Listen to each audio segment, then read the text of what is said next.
What are you training this foal to do right What now? I'm doing right now is I'm just trying to get him relaxed and calm when people are around him, rubbing him everywhere. So you want him to stand still? Yeah.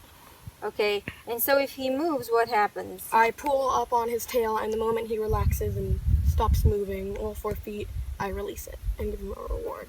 Right, so the goal is for the foal to have all 4 feet still as people are rubbing him. Yes. So he understands that that's the good deal. That's the sweet spot is to be rubbed and relaxed. And if he starts a flight reaction, then you make him uncomfortable by putting his tail up, and then you release immediately as the feet stop and he relaxes. Yes. So that he learns from the release of that pressure. Not the pressure itself. Okay. Sounds good. Sounds good. Okay, so there you go. And the more immediate the release is, the faster he's gonna understand what you want him to do. So part of how we establish a leadership position with a horse is by inhibiting their movement. And the reason we're trying to teach the foal to stand still is threefold. One is to put ourselves into a leadership position.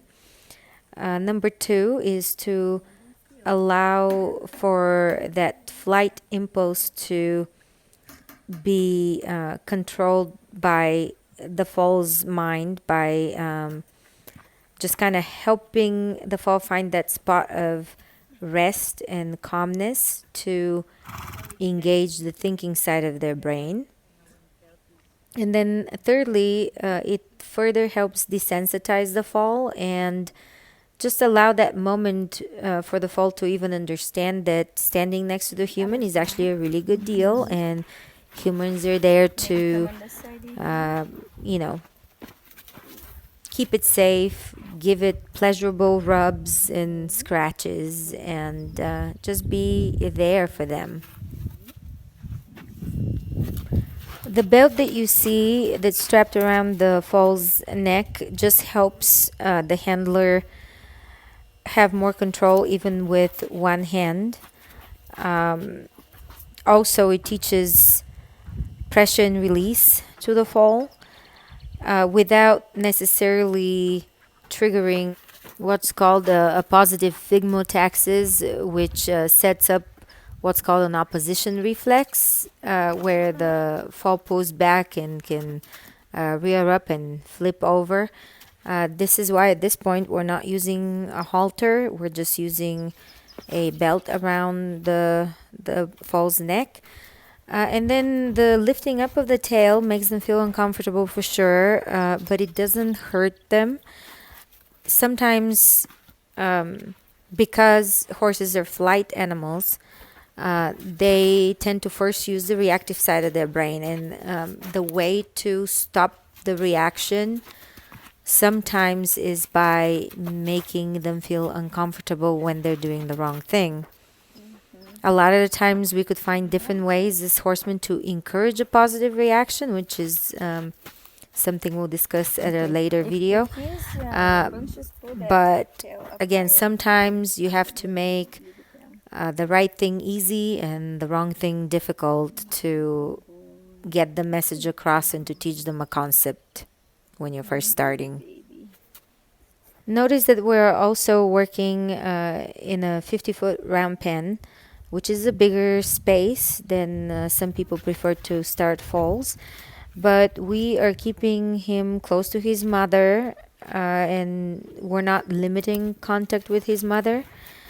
And it also helps if the mother is either tied up or held by another handler. So 2 or 3 people are always better than one in this situation.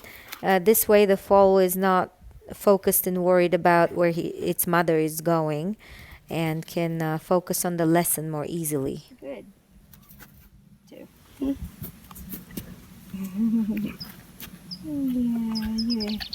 Little nibbler. Later we'll teach him not to do that. But for now it's right now okay. we want He's him a to be- toothless. I want him to be okay with people touching his mouth. Oh, and stepping on my... This is why even with falls you gotta wear your boots. Because they step Okay, on now your I'm gonna feet. go. So take advantage of the time when they're nursing and there's no rope around them or anything restricting their movement. That you just stand there, be part of the herd, and scratch them and provide a pleasurable experience for them. This is just a way to reinforce that humans are just part of the herd and they're a good deal to be. Maybe you can practice going away and coming back to him, just so he gets used to that. He's thinking about following, maybe. Look at him. Yeah, and shorter distances, just rhythm. Go back to him, scratch him, go away from him. There you go. And now go away, and now come back. Now go away, and now come back. See, every time you go away, he looks at you, and he's like, Okay, go away. Oh my goodness, look at him halfway thinking if he should follow. It's important to keep the rhythm. Go away, come back, go away, come back. Look at him. He is thinking of following. That is beautiful. And now at the end of the session here, I am practicing approach and retreat, just coming to the foal, and he got a little scared here, but overall he just got startled. He's not scared of me, but just reinforcing that feeling that every time I come, it's okay. It's just what happens daily, and there's no reason to be scared or avoid contact. Notice that I'm making an effort to have my energy very mellow, and my body language is non-threatening, non-direct. I'm kind of turning to the side so that I don't accidentally cross that threshold of him thinking that I want him to move.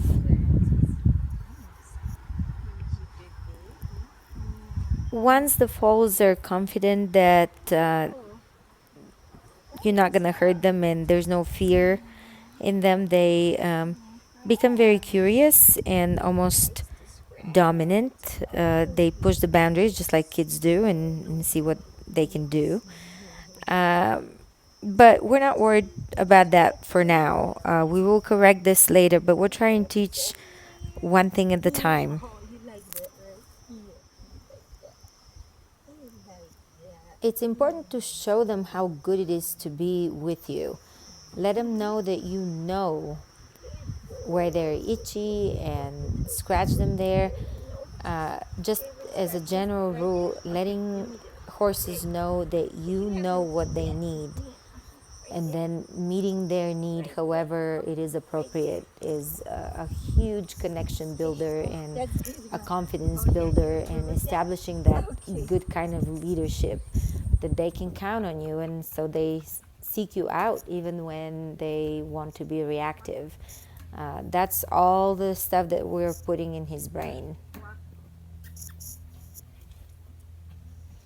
And here at the very, very end of this session, I'm actually balancing the standing still and the draw that we've created with this session, balanced with the drive and letting him know that I am the leader and I could move his feet and I could move his mother's feet, and that she trusts me and she moves when I ask, and she stops when I ask, and she changes direction when I ask, so that if his mother listens to me, then he then becomes to listen and trust me even more. You see his mother coming to me and following me, She is choosing to connect. She's at liberty. There's no ropes attached, literally. And this is just a great lesson of good behavior and connection for the little foal. Back, back, back, back, back, back. Good girl. Good girl. Good girl. Back, back, back, back, back.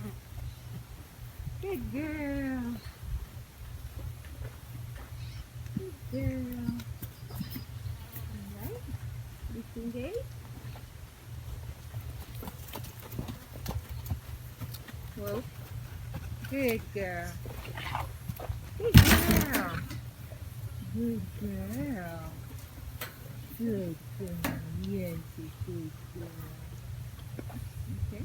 Disengage here. Disengage. Disengage. Disengage. Disengage. Good girl. Good girl. And this is how awesome Mustangs are. Even after all this time being pregnant, not being worked with, and giving birth, oh, I love her. Good girl. Yay. That's it. You can turn. Usually it takes 2 to 3 sessions after you introduce a concept for the foal to really get it. And this is our final result a couple of days later when there's doggies and goats and other horses, and mama is somewhere away grazing, and he just stays there. He's not worried about anything. And furthermore, he could be caught easily anywhere in the pasture. He's not worried about us when we approach him with the halter and the lead rope. He stays patiently and follows along when haltered. I truly hope that what we're showing you is encouraging and useful to you in your horsemanship and foal training goals. Thanks for watching.